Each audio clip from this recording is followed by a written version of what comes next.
Hi, this is Kamran. Today I'm presenting a very important topic, strategic analysis for business. How to analyze your business strategically. What is strategic analysis? The process of conducting research into the business environment within which an organization operates and into organization itself to help form future strategies. What's the purpose of strategic analysis? It has three major things. Where the business is now, how might the business be affected by what is happening or likely to happen? How could the business respond to these likely changes? And then for this answer, we have certain tools. Number one tool is SWOT analysis. What is SWOT analysis? It's a form of strategic analysis that identifies and analyzes the main internal strengths and weaknesses and external opportunities and threats that will influence the future direction and success of a business. SWOT analysis: strength, weaknesses, opportunities, and threats. So let's discuss the examples of strengths. Strengths and weaknesses are internal, and opportunities and threats are always external. So strengths: specialist marketing expertise. It can be a strength of business, a new innovative product, location of your business, quality products, any other aspect of your business that adds value to your product, any USP. And weaknesses: if you analyze lack of marketing expertise, undifferentiated product, location of your business, poor quality, damaged reputation. Then external things: opportunities, a developing market such as internet, mergers, takeover, joint ventures, strategic alliance, moving into new market, new city, new country, new international market, a market vacated by an ineffective competitor. These are the opportunities. But threats, the major threats are two: law and competitor. The new competitor, price wars, the competition, the taxation, the government policies. Then we have the evaluation of SWOT. Subjectivity is often a limitation of a SWOT analysis, as no two managers would necessarily arrive at same assessment of the company. For instance, HR manager would prefer human resource, IT manager would prefer IT and technology or robotics. SWOT should be used as a management guide for future strategies, not a prescription. Part of the value of the process of SWOT analysis is the clarification and mutual understanding that senior managers gain by the focus that SWOT analysis provides. So the question arises, why do we need SWOT analysis? SWOT analysis is for the betterment of this is the analysis for the betterment of a company. We do or conduct this for the sake of company. Then second thing is PEST analysis. Why do we need PEST analysis? What is PEST analysis? PEST analysis, the strategic analysis of a firm's macro environment, including political, economic, social, and technological factors. So if we are moving towards a new country, or we want to have an updated knowledge of existing country where we are doing our business, so we need to have PEST analysis. So let's discuss the PEST. P for political and legal things. Stability of the government, it matters. Are changes in the law likely to impact on particular industry? What are the environmental regulations? What are the employment laws? Competition regulations? What are the environmental regulations? What are the employment regulations? Competition regulations? Consumer protection laws? Government attitude to free market or control over business? The second letter is E. Number one was P for political and legal. E for economic. The rate of economic growth in this country, exchange rate stability, country's membership of free trade areas, membership or likely membership of a common currency scheme such as European Union, like tax rates and likely changes, interest rate and likely changes, inflation and deflation, stage of the business cycle. Then in PEST we have the third letter is S. S for social. Social is about society, all about social. Demographic changes, study of population, dominant religion, education standards, roles of men and women in society, social and environmental issues, like concern to the population, labor and social mobility, one or many languages spoken. These are all social factors. And then last letter is T in PEST. Technological. the government support for R&D, rapidly changes in technology, internet, the speed, the infrastructure, the speed of technology, new product invention and the importance of these to consumer, changes in IT, etc. And let's talk about the evaluation of PEST.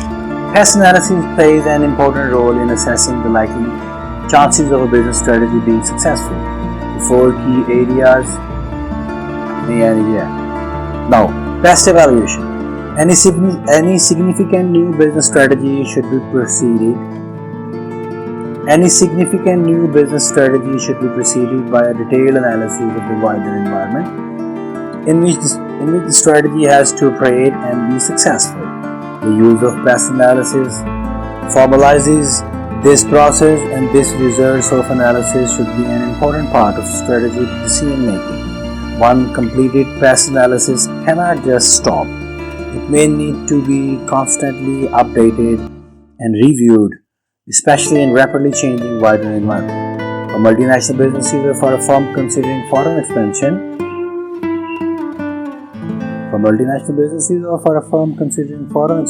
for the first time, it will be important to take PEST analysis for each country being operated in. Then mission statement and vision. Vision is just your dream. Mission is you need to write your core aims in such a way where you can motivate the employees and attract the outside groups. But vision is your dream, a statement of what the organization would like to achieve or accomplish in the long run. The examples of vision and mission statement. For example, USA, Minnesota Health Department. The vision is to keep all residents healthy. It's a dream, it's a vision. But what is mission? This health department aims to protect, maintain and improve the health of all residents. Let's talk about another thing, McDonald's. The vision statement of McDonald's. McDonald's has a vision where the world buys more McDonald's than any other fast food. It's a vision, dream. That is long term. But what is mission statement? McDonald's aim to be the world's best quick service restaurant experience, being the best means providing outstanding quality, service, cleanliness and value so that we make every customer in every restaurant smile. What's the evaluation? So in your research, you may find some vision and mission statements that are so general and ill-defined that they could prove to be of little direct benefit to directors of the organization when making strategic decisions. These can be vague, common. Okay. Now let's talk about Boston Matrix. Why do we need that Boston Matrix? It's a method of analyzing the product portfolio, the range of products you have, the product portfolio of a business in terms of market share and market growth. What is market share? The proportion of your sales against the proportion of whole market. And the market growth, the overall growth of the sales of whole market. So Boston Matrix defines and ranks the product in 4 categories. Number 1 is cash cows. Number 2 is star products. Number 3 is problem child or question marks. And number 4 is dogs.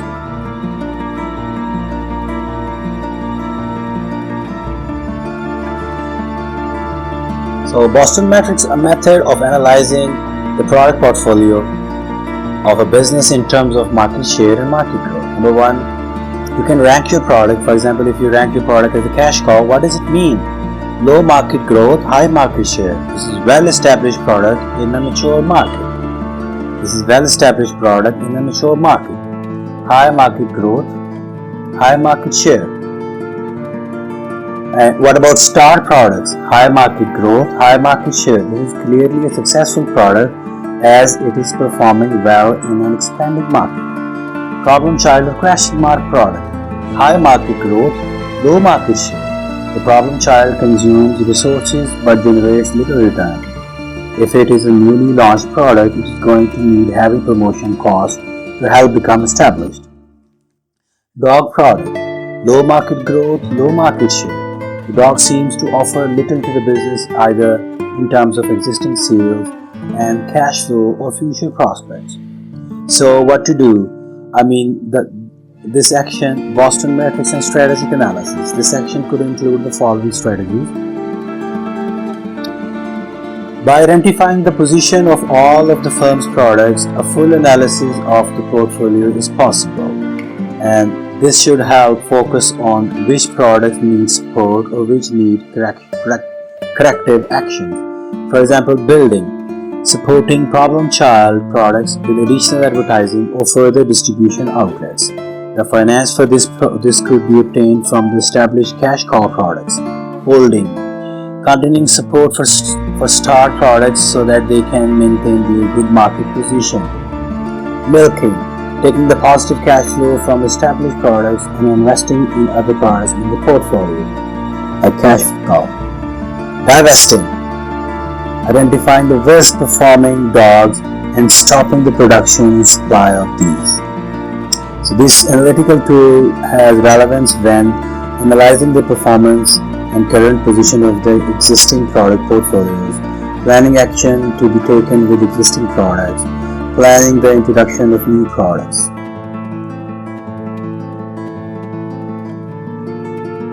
So Boston Metrics or BCG, Boston Consulting Group Metrics, where to invest and where to divest, especially in the products.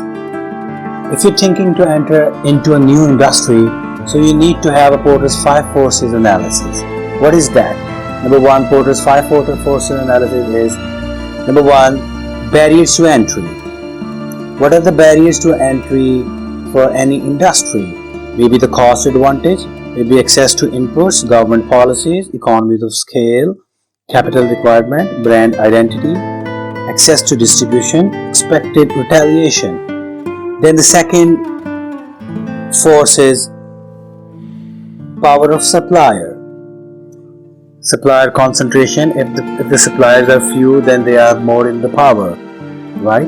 Presence of substitute input, threat to forward integration, differentiation of inputs. Third thing is power of buyers, power of customer. If we have a lot of customers, then the power of buyer or customer is low. For example, bargaining leverage, buyer volume, buyer information, brand identity, price sensitivity.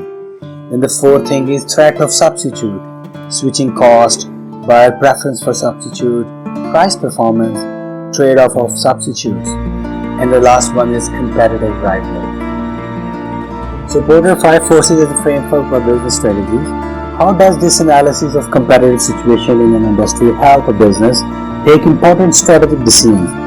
By analyzing new markets in this way, it helps firms decide whether to enter or not, to provide an insight into the potential profitability of the market. Is it better to enter a highly competitive market or not?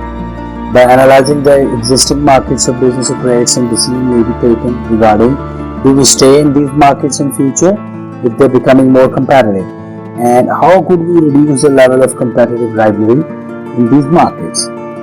Then, with the knowledge gained and power of competitive forces, number 1, product differentiation, maybe Honda hybrid cars with a distinctive appearance, maybe buying out some competitor, for example, Exxon taking over Shell to reduce rivalry, focus on different segments that might be less competitive, like Nestle entering niche confectionery markets such as vegan chocolates. Then last but not the least point is core competency and core product. On the basis of core competencies, we can develop core products. For example, an important business capability that gives a firm competitive advantage is called core competency. And on the basis of these competencies, product based on business's core competencies, but not necessarily for final consumer or end user. So once a core competency has been established, it opens up strategic opportunities for developing core products, then new end products and new markets. This is all about strategic analysis. Thank you very much. Stay blessed.